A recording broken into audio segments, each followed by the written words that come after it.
can't believe how many journalists have been killed. The Israeli forces stormed Ramallah. Just desperately hoping for a solution.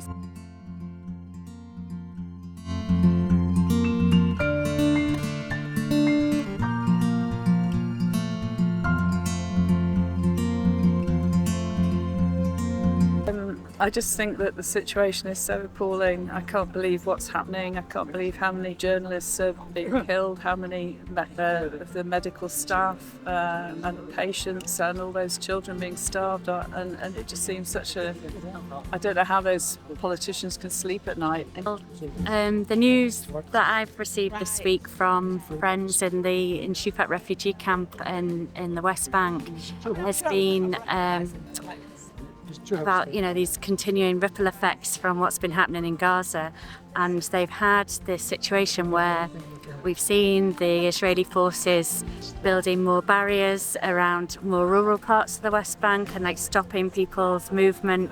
But then what happened on Tuesday was that the Israeli forces stormed Ramallah, which was a bit of a turn up for me because that's a big city. It's the civic centre for Palestine. Really, it's the political central point, and they had quite a presence. And I got news about how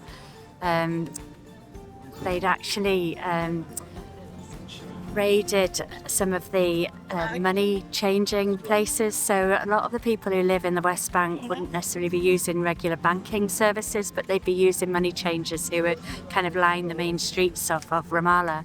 And the Israeli forces, as part of the raid, had taken money from these money changers, and it was reported to the tune of $447,000 was taken, and the premise was that they were taking it because they were saying that money was going to be sent to Hamas. But that's just the money of all the regular people who are living in that area, and that's how they use these services. So it would have been in currencies like some Israeli shekels, some Jordanian dinar, euros, some American dollars, a range of currencies. But that was the total, the equivalent of $447,000. And in amongst that, there was a number of arrests. There was a 13-year-old child who was shot. So it's just kind of another example of things that go unreported in the mainstream.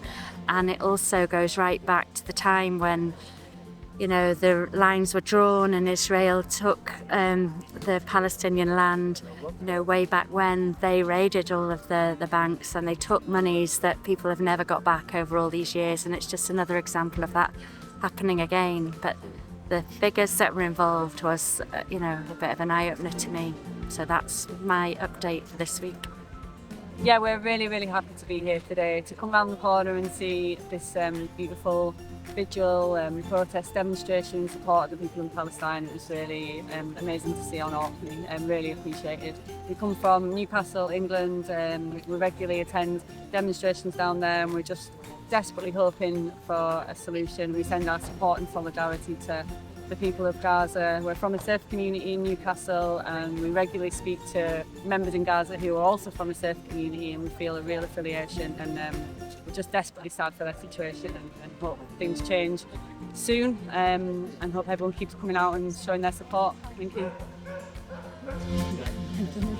Yeah, I would say exactly the same thing. Yeah, no, really, I think it was particularly pertinent with you could tell there's a lot of tourists here off the cruise ship, and to kind of, I was just people watching on the street, and then to come around the corner and see Palestinian flags.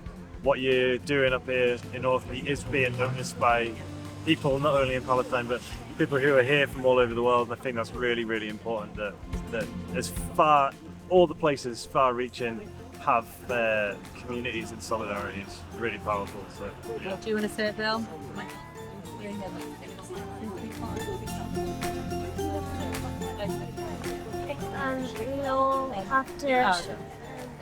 We all have to show solidarity with Palestine sometimes, because it is a very important situation that we need to all think about sometimes.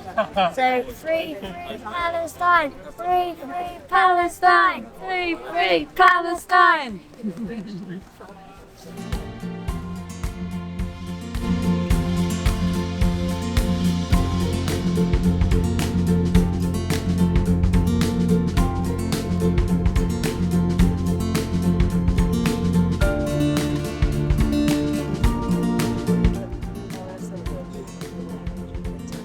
Hello everyone!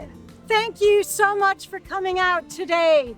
We've had a magnificent group of people standing in solidarity with the Palestinians. This has been a particularly brutal week in Gaza. Fiona has done a list of all of the journalists who've been killed.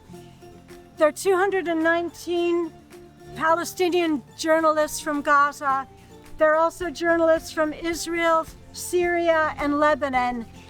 The Gazan journalists alone count 219. Just this week, another 5 were killed in an attack, or numerous attacks on the hospital in Gaza, the south of Gaza. So we need to just keep coming together, standing up and saying, this has gone way too far. We have to stop this killing. Now we have an opportunity a week to next Saturday, the 13th of September, to meet with our Member of Parliament, Alistair Carmichael. He's offering to discuss the situation in Gaza and what Parliament is able to do. So if you would like to be part of that meeting, it's going to be at 11 o'clock on the 13th of September in room 1 at the St. Magnus Center. So I would like to encourage as many people as possible to come along. This is our opportunity as locals here in Orkney to express our views direct to someone who has power to do something about the situation. I'd also just like to say that we have had a message from Dr. Salim again this week, which I've left in my jacket pocket, and I'll go and get it in a minute. So I'll hand over to Brian right now to speak about a few other issues. So, Brian? Also on the 13th, the Friends of Palestine are having a meeting because many of us are increasingly concerned that things are happening so fast in the Middle East that if we're not careful before too long, there won't be any land for Palestinians to have as their own at all. And we're looking seriously at what action we might take, not simply to stop the killing, but to ensure that there's going to be an acceptable, satisfactory overall solution for the Palestinians. So that will take place immediately after the session with Alistair. And hopefully the one will just say straight into the other. And the last thing, I've had a new delivery of zaytun stuff, so I've got all sizes of olive oil, both sizes of dates, za'atar. I've got everything in stock at me after this. Thank you. Right. As many of you will know, we have links with our friends in the Shufat refugee camp in Jerusalem. And I've just had a message from Dr. Salim, who was the doctor in the camp for many years and has come to Orkney with part of a delegation. We often send him information about what we're doing here in Orkney and the Orkney news stories and videos. So after he received a video and story from last week, he said, "Well done. Thank you all participants, and please continue it. We are inspired from what you are doing weekly." So it is nice to know that just by coming out here today, we are giving people in Palestine who are suffering grave human rights abuses some hope and some inspiration. So once again, I would just like to thank everyone for coming.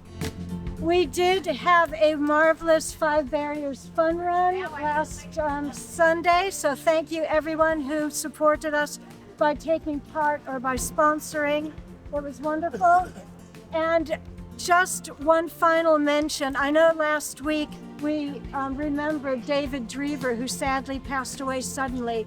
His funeral is going to be here at the cathedral next Saturday at 10:30, and very graciously the family is going to have a collection for the Red Cross Gaza appeal at his funeral. So I'm sure many of us will be attending that next week. So I'll collect up your posters and thank you once again for coming. And unless there's a permanent ceasefire, we will all be back next week. Thank you.